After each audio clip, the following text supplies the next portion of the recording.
Hey guys, how's everyone doing? This is the Sentinel watching over Geekdom, and welcome back to Sentinel Reviews. Today we will be finishing our look at the big 20th anniversary Big Finish Spectacular, The Legacy of Time.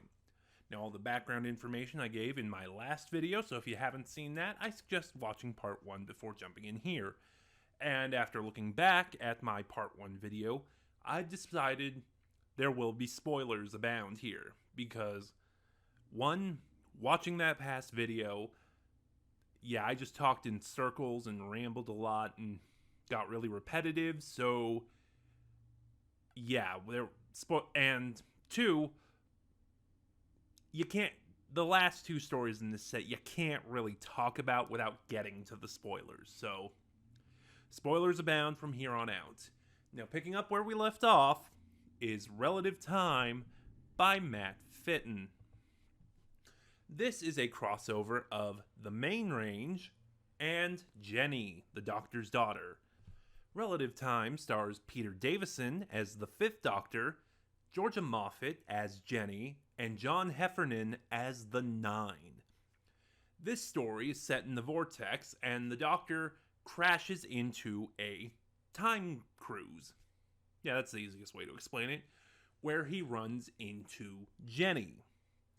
Now, something has happened, and to explain would be really complicated, but something has happened that has put the cruise ship at risk, forcing the Doctor to team up with his daughter, which I'll get to that in a second, and try and save these people. Matters are only complicated because the Nine is aboard. And, well, first of all, the highlight of this story is Peter Davison and Georgia Moffat. They obviously work well together, which, if you weren't kind of aware of the joke here, Georgia Moffat is David Tennant's wife, and she is Peter Davison's daughter. So there is a bit of a joke there. There's especially a sequence where Jenny is trying to drive this cruise ship, and the Doctor is backseat driving her, and it obviously comes across as a parent teaching their kid to drive, and it's an adorable, really funny scene. And the Nine. Oh, I'm going to have to explain the 11 in order to make sense of the 9. So the 11 is, and I may be using the wrong terminology, and for that I apologize. The 11 is a schizophrenic Time Lord. Every time he regenerates, while a new face and persona take over, the previous persona doesn't go away. It's still there in his head. And, you know, like you have the 1 who is an old man, the 6 who is the most sadistic, most evil incarnation. You have the 11 who regularly encountered the 8th Doctor, and then also encountering the 8th Doctor in the Time War series, you have the 12. The 9 is one of these personalities, and he is a kleptomaniac. That is why he's on this cruise. He's there to rob it. And I'm not really sure what I think of the 9, because I didn't listen to Doom Coalition, and I haven't listened to Ravenous, and a lot of the stuff the various incarnations of this Time Lord have popped up in. So, as sort of my introduction to this Time Lord, I'm just not sure how I feel. It's not negative, don't get me wrong, and I think I like it. I think it's an interesting idea, but yeah, I just don't know what to say about the 9. I'm not sure how I feel about him. And now I think I have to listen to Doom Coalition and possibly Ravenous to get a better idea of the 11 and this character as a whole. But yeah, all that aside, Relative Time might be my least favorite story in this set. It's not bad, it's still a good story, it's just my least favorite. It feels like it's the slowest, and it feels like it dwells on scenes far too long. Like, you have that sequence, as I mentioned, where Jenny is driving this cruise ship, and the Doctor tries to coach her through it, and It's cute, but it feels like it goes on longer than it should. And a lot of the scenes in this story feel that way. I also feel like it was trying to go for too much in an hour-long story. Like, you have this cruise ship in the vortex and like driving through this anomaly. You have the Nine, and then you have Vortisaurs. Long story. They're basically pteranodons that live in the vortex and feed off time anomalies. Yeah. And like I said, stacking all of these issues on top of each other, it feels like it's too much. It does feel like, along with that, again, going on with scenes dragging too long, it doesn't feel like there's enough going on in them. Like I said, going back to that scene again that I like of Jenny driving the cruiser with the doctor trying to coach her through it, it feels like we cut back to this far too often, and it's the same thing. I do like how the ending is handled, though, because obviously the doctor can't know who Jenny is before his 10th incarnation, and I like how that's taken care of, because I feel like Get's amnesia happens a lot, and the way they go around it this time around, it works. It's effective, because they did try to do something different, and I think it paid off.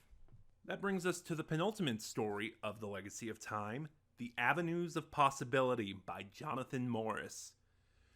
This is the only story in the set to not have a crossover, and this is the only story to not be directed by Ken Bentley. I believe it was directed by Helen Goldwyn. I just checked the credits, and it doesn't say who directed this one. It just says Ken Bentley.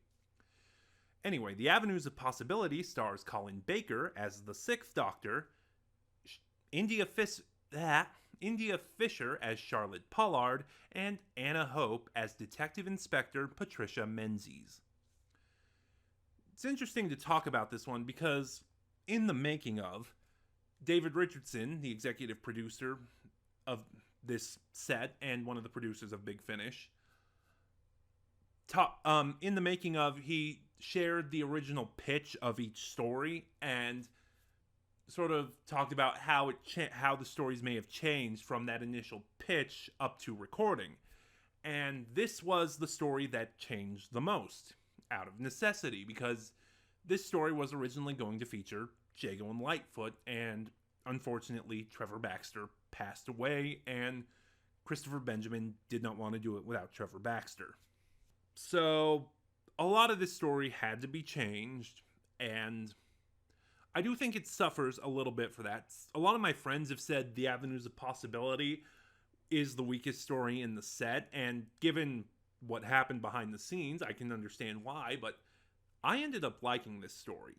Like, previous to this, the last Sixth Doctor and Charlie story I heard was The Red House from the Sixth Doctor, The Last Adventure, and that story was really weak, but, you know, comparing that to this is a much stronger story, and here, Colin Baker and India Fisher have a lot more to work with. They play off each other really well. I can't talk too much about Patricia Menzies. Like I said, she showed up in a previous Sixth Doctor and Charlie story called The Condemned, which I have not heard, so... But for what she was in this story, she was okay. Now, the plot of this story. Yeah, I'll just go right to the plot. The plot of this story is that in, what was it, 1700s London? You know, in 1700s London, these various time portals have started opening up in alleyways, and they take you to different timelines. And what happened is someone fell through one of these time portals into the modern day and asked for the Doctor, which led to Patricia. And by the way, that person was Henry Fielding, the founder, essentially, of the police and the person who wrote Tom Jones, A Foundling. Which he and his brother are okay. You know, they're the stand-ins for Jago and Lightfoot, and they're okay for what they are. They play off each other. They play off Colin in India really well, but there's not really a lot devoted to him. What ends up happening is the Sixth Doctor stumbles upon these alleyways, and one of them leads into an alternate timeline, and the forces from that alternate timeline need the Doctor's help because they are trying to alter history to make their alternate timeline the one that ends up happening. And this is where we kind of have to go into the big major spoilers, because while it's been teased in the previous 4 stories, this is where the overall plot really starts to come into play. So, given that this is the 20th anniversary of Big Finish doing Doctor Who, this is The Legacy of Time is a sequel to the first ever Doctor Who story Big Finish did, The Sirens of Time. And overall, each of these stories that has been playing out has been the Sirens trying to disrupt the timeline because they feed on that chaos, they feed on that anarchy. And like I said, it comes prior to the final story, it comes the most direct into play here, because the Sirens are trying to help this. She's a leader, I forget what her rank is. They're trying to help her stabilize her own timeline, and they're feeding on the chaos that's creating. And I think part of why I like this story so much is the climax. Not so much the ending. The ending is okay, but the climax, where the Doctor realizes the only way to stop the Sirens from attacking everyone is to create a paradox. And Charlie decides to stop playing safe and tell the Doctor everything. Because, if you're new to this channel, first of all, hi. But Charlotte Pollard, before the 6th Doctor, was a companion to the 8th Doctor. And during her travels with the 8th Doctor, she was supposed to die. And the 8th Doctor stopped that, which created a whole big thing. But what ended up happening is that after the 8th Doctor, she traveled with the 6th Doctor. And knowing how dangerous paradoxes are, Charlie knew she couldn't tell the 6th Doctor anything about her for fear of telling him about his own future. And the scene where she starts telling him everything, it's really good. India Fisher gives a great performance because, it's a little heartbreaking because she knows that they might not get out of this alive. I also really like the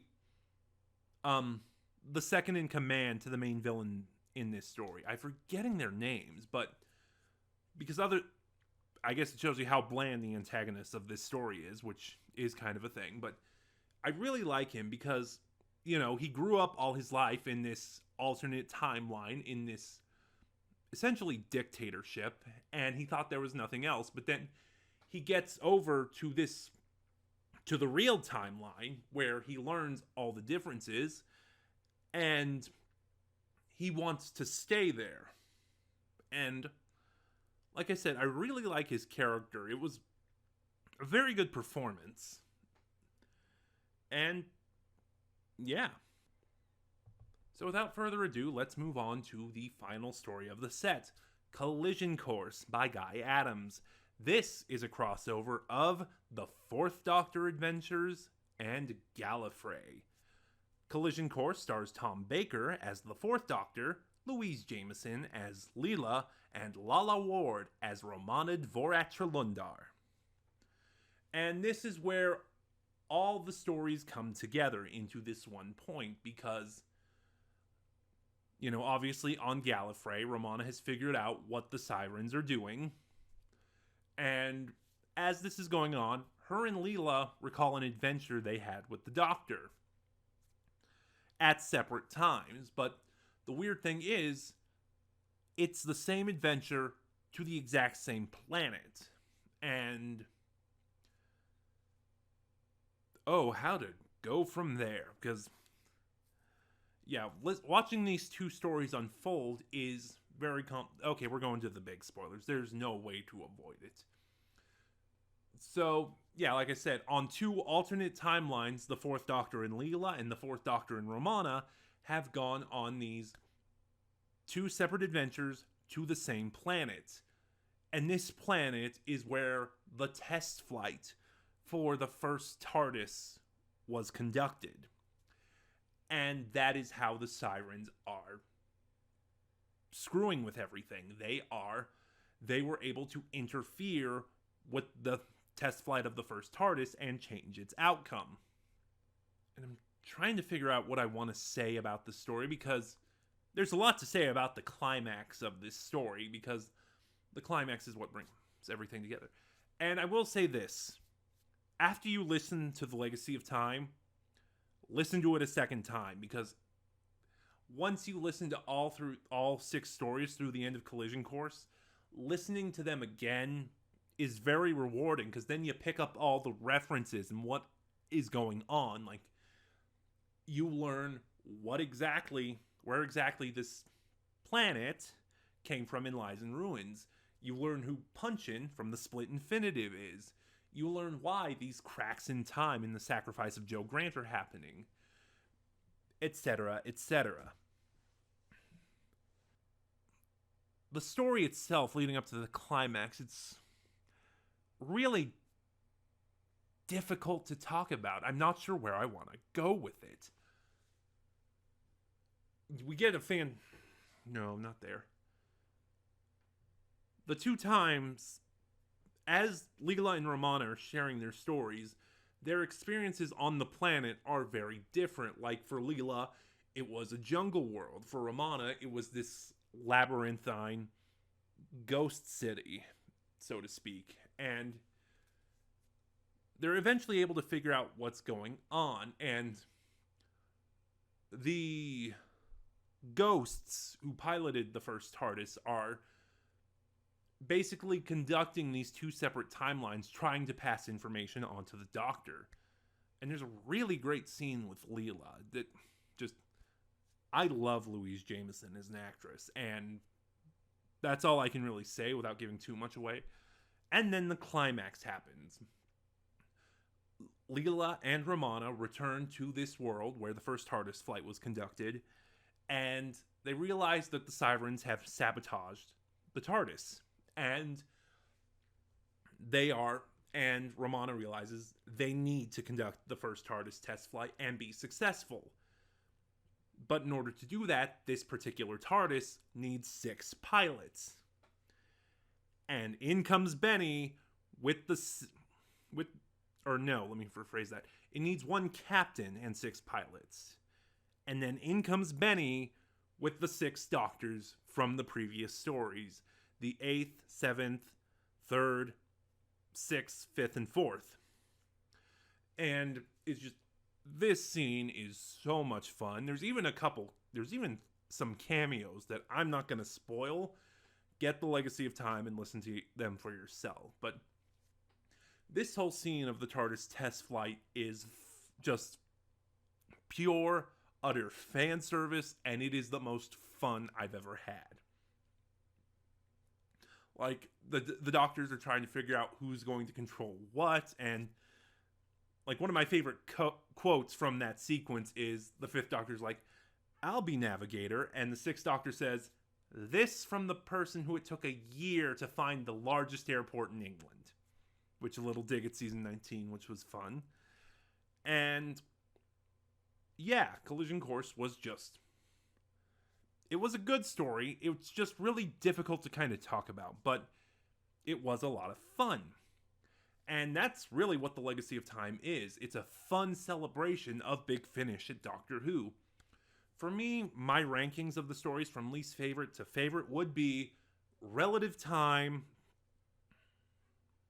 probably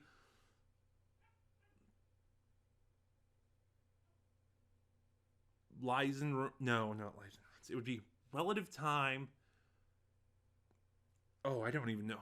Like, I know what my least favorite is, and I know what my favorite is. Ranking all the others is kind of the hard part here.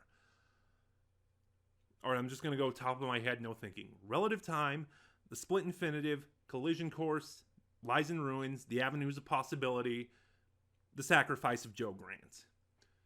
But if you're a fan of Big Finish, if you're a fan of Doctor Who, I heartily recommend this set, even if you're just getting it on download. So that's it for my review of The Legacy of Time, such as it was. What did you think? Please start a conversation in the comments below. Like, comment, subscribe, and then click the bell next to subscribe to get notifications when I upload. In the links in the description box below, you'll find the link. In the description box below, I really need to redo how I say that. In the description box below, you'll find the link to my Twitter, where you can get updates on me and the channel, and the link to my Ko-fi, where you can support the channel. Next week, we will pick up where I left off with the Sarah Kingdom trilogy and continue with the Drowned World.